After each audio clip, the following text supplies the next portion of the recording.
Hi കൂട്ടുകാരെ, എല്ലാവർക്കും അജിതിനി ചാനലിലേക്ക് സ്വാഗതം. ഇന്ന് നിങ്ങൾക്ക് കുറച്ച് കാര്യങ്ങൾ പറഞ്ഞു തരാൻ വേണ്ടിയിട്ടാണ് ഈ വീഡിയോ ഇടുന്നത്. നമ്മൾ നാമം ജപിക്കുമ്പോൾ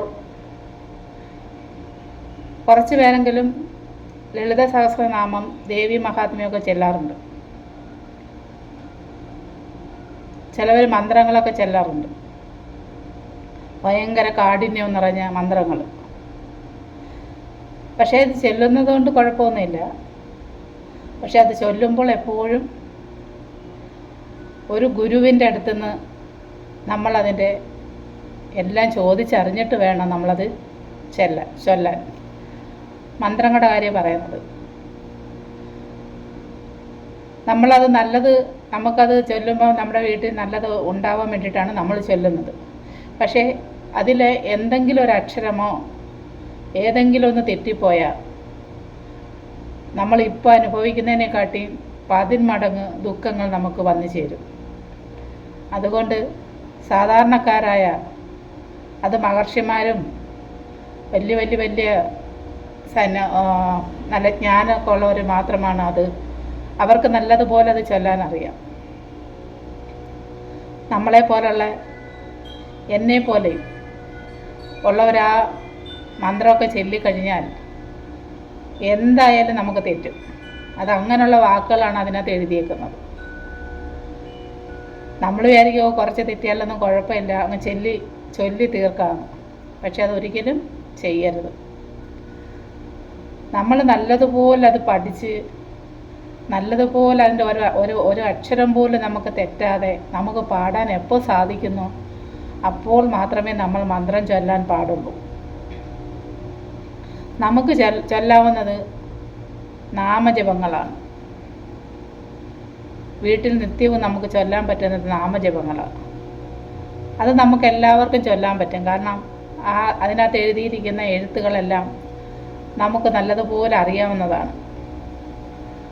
ഒന്നും നിങ്ങൾക്കറിയാം, നാമജപങ്ങൾ ഒന്നും അറിയാൻ വയ്യെങ്കിൽ ശിവൻ്റെത് ഓം നമഃശിവായ എന്നും, നാരായണനെ ഒന്നീ ഹരേ രാമ രാമ രാമ ഹരേ ഹരേ ഹരേ കൃഷ്ണ കൃഷ്ണ കൃഷ്ണ ഹരേ ഹരേ അത് ചൊല്ലാം. അല്ലെങ്കിൽ ഓ നമോ നാരായണ എന്ന് ചൊല്ലിയാലും മതി. അതുപോലാണ് വിനായകൻ്റെ, ഗണപതിയുടെ.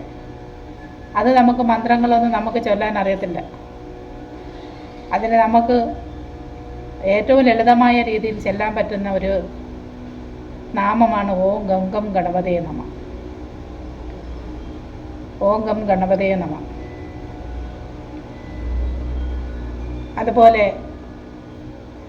കാളിയുടെ വേണമെങ്കിൽ നമുക്ക് ചെല്ലാം. ഭദ്രകാളിക്ക് വേണമെങ്കിൽ കാളി മഹാകാളി ഭദ്രകാളി നമസ്തുതേ കുലഞ്ച കുലധർമ്മഞ്ച മാം ച പാലയ. ഇതൊക്കെ നമുക്ക് ഈസിയായിട്ട് ചൊല്ലാൻ പറ്റുന്നതാണ്. അതാണ് അല്ലെങ്കിൽ രാമ രാമ രാമ രാമ രാമ രാമ പാഹിമാം, അത് നമുക്ക് ചൊല്ലാം. രാമൻ്റെ, സുബ്രഹ്മണ്യൻ്റെ, ശിവൻ്റെ, നാരായണൻ്റെ, പിന്നെ നമ്മുടെ ഗണപതി ഭഗവാന്റെ, ആഞ്ജനേയൻ്റെ, ലക്ഷ്മിയുടെ, സരസ്വതിയുടെ, ഒന്നും അറിയാമെങ്കിൽ അമ്മേ നാരായണ, ദേവി നാരായണ, ലക്ഷ്മി നാരായണ, ഭദ്രേ നാരായണ ചെല്ലാം. അല്ലെങ്കിൽ സർവമംഗളമംഗല്യേ ശിവേ സർവാർത്ഥ സാധികേ അങ്ങനെ ചെല്ലാം. അതുകൊണ്ട് നിങ്ങൾക്ക് നാമജപങ്ങളെ നിങ്ങൾക്ക് നല്ലതായിട്ട് നിങ്ങൾക്ക് വീട്ടിൽ ചെല്ലാൻ സാധിക്കും. അത് നിങ്ങൾ ചൊല്ലുക. മന്ത്രങ്ങൾ ചൊല്ലിയേ പറ്റത്തോളമൊന്നുമില്ല, നാമജപങ്ങൾ ചൊല്ലിയാലും മതി. മന്ത്രങ്ങൾ ചൊല്ലാൻ നിങ്ങൾക്ക് ആശ ഉണ്ടെങ്കിൽ ദേവി മഹാത്മ്യം, ലളിത സഹസ്ര നാമങ്ങളും മന്ത്രങ്ങളൊക്കെ ചൊല്ലാൻ നിങ്ങൾക്ക് ഭയങ്കര ആഗ്രഹമാണെങ്കിൽ നിങ്ങളൊരു ഗുരുവിൻ്റെ അടുത്ത്, ഒരു നല്ലതായിട്ട് ഇതൊക്കെ അറിയാൻ പറ്റുന്ന ഒരു ഗുരുവിൻ്റെ അടുത്ത് പോയി നമ്മളതിനെക്കുറിച്ച് ചോദിച്ച് അവരെവിടൊക്കെ അത് നിർത്തണം, എങ്ങനെ അത് തുടങ്ങണം എല്ലാം പറഞ്ഞു തരും. അതിന് ശേഷം നിങ്ങൾ ചെല്ലണം. അല്ലെങ്കിൽ നമുക്കത് നമ്മൾ നല്ലതെന്ന് വിചാരിക്കുന്ന നമുക്ക് ഒരുപാട് ദോഷം വരുത്തുള്ളൂ. അത് കുറച്ച് പേർക്കെങ്കിലും ഇത് അറിയാത്തത് കൊണ്ടാണ് ചേച്ചി ഇന്ന് ഈ വീഡിയോ ഇട്ടത്. അതുകൊണ്ട് എല്ലാവരും മന്ത്രം ചൊല്ലുന്നതിന് മുമ്പ് ഒരു നിമിഷം ചിന്തിക്കണം, ഞാനിത് ചൊല്ലണോ അതോ നാം അറിവുള്ള ഒരാളുടെ അടുത്ത് പോയി ഇതിനെപ്പറ്റി ചോദിച്ചിട്ട് വേണം ചൊല്ലാൻ. അത് നിങ്ങൾ ചിന്തിക്കുക. നമുക്ക് എത്രയോ നാമജപങ്ങൾ അറിയാം. പണ്ട് തൊട്ടേ നമ്മുടെ വീട്ടിൽ മുത്തശ്ശന്മാരൊക്കെ ഉള്ളത് അന്ന് കാലത്തോട്ടേ നമ്മുടെ വീട്ടിൽ നമ്മൾ നാമം ചൊല്ലാറുണ്ട് അല്ലേ? സന്ധ്യനാമം നമ്മുടെ വീട്ടുകളിൽ ചെല്ലാറുണ്ട് സന്ധ്യയ്ക്ക്. കൃഷ്ണൻ്റെത് അഞ്ജന ശ്രീധര ചാരുമൂർത്തേ കൃഷ്ണ അത് ചൊല്ലാറുണ്ട്. പിന്നെ അതരം മധുരം നയനം മധുരം അതൊക്കെ നമ്മൾ ചൊല്ലാറുണ്ട്. എത്രയോ നാമജപങ്ങൾ നമ്മൾ ചൊല്ലിയിട്ടുണ്ട്. അത് ഇനിയും തുടരുക. നിങ്ങൾ ഇതുവരെ ചൊല്ലിയ നിങ്ങളുടെ നാമജപങ്ങൾ നിങ്ങൾ ചൊല്ലിയിട്ട് നിങ്ങളുടെ വീട്ടിനകത്ത് ഒരു ബുദ്ധിമുട്ടേ ഉള്ളെന്നുണ്ടെങ്കിൽ നിങ്ങൾ ഒരു കാര്യം ചെയ്യും. ഓ നമശിവായ ഓ നമോ നാരായണായ നിങ്ങളൊന്ന് 108 പ്രാവശ്യമോ 1008 പ്രാവശ്യമോ നിങ്ങൾ നല്ല മനസ്സോടുകൂടി നിങ്ങളൊന്ന് ഇന്ന് മുതലൊന്ന് ചൊല്ലി നോക്കൂ. നിങ്ങളുടെ വീട്ടിൽ അതിൻ്റെ വ്യത്യാസം അറിയാം. നമ്മളുള്ള തെറ്റെല്ലാം കൂടെ ചൊല്ലി മന്ത്രങ്ങൾ ചെല്ലുന്നതിനെക്കാട്ടി എത്രയോ നല്ലതാണ് നാമജപം ചെല്ലുന്നത്. അതുകൊണ്ട് ഇന്ന് മുതൽ നിങ്ങൾ ഇതൊക്കെ ഒന്ന് ചൊല്ലാൻ നോക്ക്. തീർച്ചയായിട്ടും നിങ്ങളുടെ വീട്ടിൽ നല്ലതുണ്ടാവും. ഇത് കഴിയുമ്പോൾ ചേച്ചി ഒരു നാമജപം ചെല്ലുന്ന ഒരു വിഷ്ണുവിൻ്റെയൊക്കെ ഒരു 12 എണ്ണം ഉള്ളത് പറഞ്ഞു തരുന്നുണ്ട്. അത് നിങ്ങൾക്ക് ചെല്ലാം. അല്ലെങ്കിൽ ഇപ്പോൾ വേണമെങ്കിൽ ചേച്ചി അത് പറഞ്ഞു തരാം.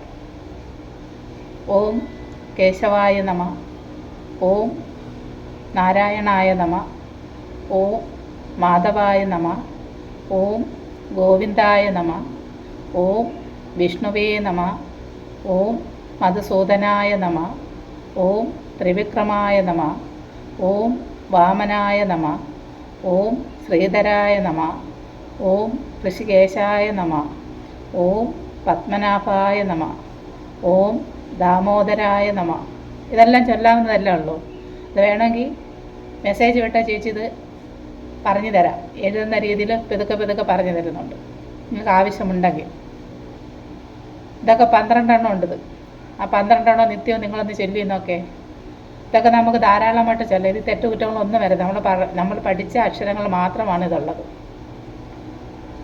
അപ്പോൾ എല്ലാവർക്കും ചേച്ചിയുടെ വീഡിയോ ഇഷ്ടപ്പെട്ടെങ്കിൽ സബ്സ്ക്രൈബ് ചെയ്യണം. തൊട്ടടുത്തുള്ള ഒരു ബെല്ലൈക്കൻ അമർത്തി കൊടുത്തു കഴിഞ്ഞാൽ ചേച്ചി ഇടുന്ന ഇതുപോലുള്ള ചെറിയ ചേച്ചിയുടെ അറിവുകൾ നിങ്ങളുടെ മൊബൈലിലേക്ക് അത് നോട്ടിഫിക്കേഷനായിട്ട് വരും. ഇഷ്ടപ്പെട്ടെങ്കിൽ ലൈക്ക് തരിക, കമൻ്റ് ഇടുക, ഷെയർ ചെയ്യുക. ഇനി പുതിയൊരു വീഡിയോ ആയിട്ട് ഉടനെ ചേച്ചി വരുന്നതായിരിക്കും.